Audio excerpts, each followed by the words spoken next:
नमस्कार। आप देख रहे हैं द फॉलोअप में विवेक आर्यन। झारखंड अपने 20 साल पूरे कर चुका है और इस 15 नवंबर को हम झारखंड के 21वीं स्थापना दिवस मना रहे हैं। तमाम मुद्दों के साथ साथ जो इंफ्रास्ट्रक्चर है एक बड़ा मुद्दा है और इसका एक बड़ा हिस्सा उद्योग का है। आज हमारे साथ चैम्बर अध्यक्ष कुणाल आजमानी जी हैं। हम उनसे जानते हैं कि उद्योग के क्षेत्र में इन 20 सालों में झारखंड ने क्या हासिल किया है और क्या संभावनाएं हैं, साथ ही क्या चुनौतियां भी हैं। कुणाल जी, स्वागत है आपका। धन्यवाद। 20 सालों का सफ़र झारखंड का उद्योग के संदर्भ में कैसा रहा? सर्वप्रथम मैं 21वें स्थापना दिवस झारखंड राज्य के 21वें स्थापना दिवस की सारे राज्यवासियों को, तमाम देशवासियों को बहुत बहुत शुभकामनाएं देना चाहता हूं। धनतेरस और दिवाली की भी शुभकामनाएं देना चाहता हूं। देखिए, झारखंड एक काफ़ी एक्सप्लोर्ड स्टेट रहा और खनिज संपदा आप देखिए तो अकूत खनिज संपदा से हमें ये ब्लेसिंग के तौर पे मिला। और जिस तरह कोयला, आयरन एंड बॉक्साइट आप देखिए, माइका देखिए, तो बहुत ज़्यादा जो हम एक्सप्लोर होना चाहिए था स्टेट को, मुझे लगता है हम कहीं एक्सप्लॉइट ज़्यादा हो गए। जिस तरह हम आप देखिए कि एजुकेशनल इंस्टीट्यूट्स थे हमारे यहाँ, बीआईटी, एक्सआईएसएस, एक्सएलआरआई, तो हायर एजुकेशन पे भी हम काफ़ी आगे बढ़ सकते थे। ऐसा नहीं है विकास नहीं हुआ, झारखंड बना और ये एक काफ़ी सुखद अनुभव था।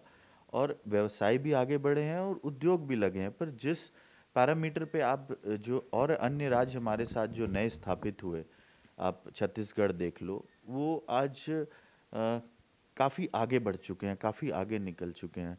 ऐसा नहीं है कि हमारे यहाँ पोटेंशियल की कमी थी, बट कहीं ना कहीं आप देखिए कि आज 10 से 11 मुख्यमंत्री रहे, 3-3, 4-4 बार प्रेसिडेंट रूल रहा, तो एक लीडरशिप का अभाव बोलिए या अस्थिरता हमेशा कायम रही।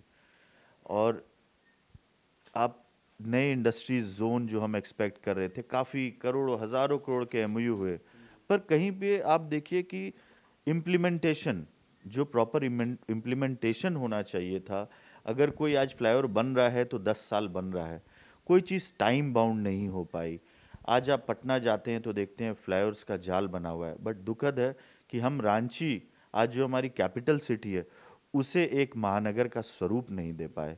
आपने छत्तीसगढ़ की बात की कि वहाँ पे उद्योग के क्षेत्र में वो राज्य काफ़ी आगे बढ़ गए, जबकि मुझे लगता है कि छत्तीसगढ़ और झारखंड काफ़ी समान है, टोपोग्राफी को लेकर भी, ट्राइब्स कल्चर को लेकर भी, मिनरल्स को लेकर भी।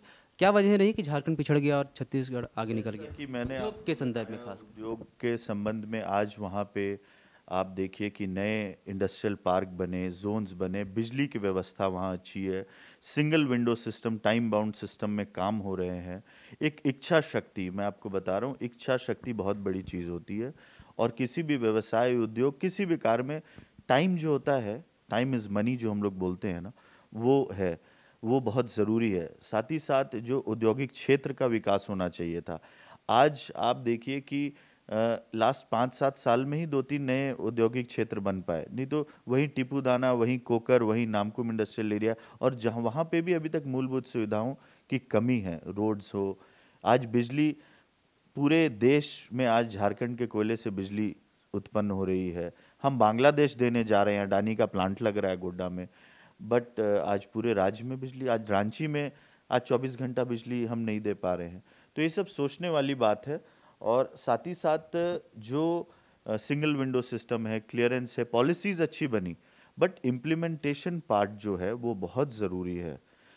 और भी आप देखिए इको टूरिज्म के क्षेत्र में मैं समझता हूँ देश नहीं पूरी दुनिया में झारखंड का एक नाम हो सकता था। ऐसे ऐसे स्टेट्स हैं, उत्तराखंड आप देख लीजिए, हिमाचल देख लीजिए, जो टूरिज्म के ऊपर, इको टूरिज्म के ऊपर ही बेस्ड हैं, बट हम आज इको टूरिज्म में कहीं स्टैंड नहीं कर पाते। ये एक ऐसा क्षेत्र है जो एम्प्लॉयमेंट, साथ ही साथ एम्प्लॉयमेंट के साथ सरकार को भी रेवेन्यू और एक स्टेट को भी एक नेशनल और इंटरनेशनल लेवल के मानचित्र में लेकर आता है, तो सरकार को इसके ऊपर भी फोकस करना चाहिए। झारखंड में उद्योग उस तरह से बढ़ नहीं पाए जितनी संभावनाएं थी। इसकी वजह है कि एक आपने बताया कि लीडरशिप नहीं था। देखिए, काफ़ी सरकार टाइमली, कोई भी सरकार इनिशियली स्थिर सरकार की कमी थी, और लीडरशिप विजन आप बोल लीजिए, और साथ ही साथ जो टाइम बाउंड चीज़ें नहीं हो पाई, तो मुझे लगता है कि सरकार को इसके ऊपर फोकस करना चाहिए और चिंतन करना चाहिए कि हम किस तरह चीज़ों को टाइम बाउंड तरीके से, एक करप्शन, किस तरह हम करप्शन को भी कंट्रोल करें, ये भी एक बहुत बड़ी चुनौती बनी हुई है। तो ये सारी चीज़ें हैं, सरकार को इसके ऊपर फोकस करना चाहिए। और साथ ही साथ जो यहाँ के स्टेक होल्डर्स हैं, कोई भी एक व्यक्ति हर सब्जेक्ट का जानकार नहीं हो सकता। हम भी डेली सीखते हैं, आप भी डेली सीखते हो। No one is 100% on this earth.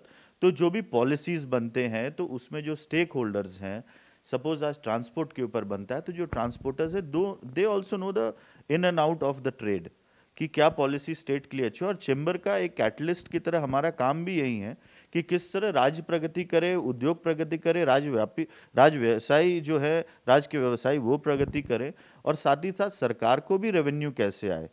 तो इस पे हमें चिंतन करने की ज़रूरत है और स्टेक होल्डर्स को कि पे भरोसा करें, अपने लोकल से वोकल जो है ना, जो आत्मनिर्भर भारत की बात हो रही है, तो उस पर स्ट्रेस करें। और मुझे लगता है कि सरकार इसके ऊपर ध्यान देगी और अन्य राज्यों के स्तर पर आज जहां हम अपने आप को महसूस करते हैं, हम कहीं आगे बढ़ेंगे। बहुत बहुत धन्यवाद आपका कुणाल मांझी जी बात करने के लिए। तो झारखंड में कई संभावनाएं हैं उद्योग को लेकर, बशर्ते एक विज़न और एक लीडरशिप की ज़रूरत है। नमस्कार।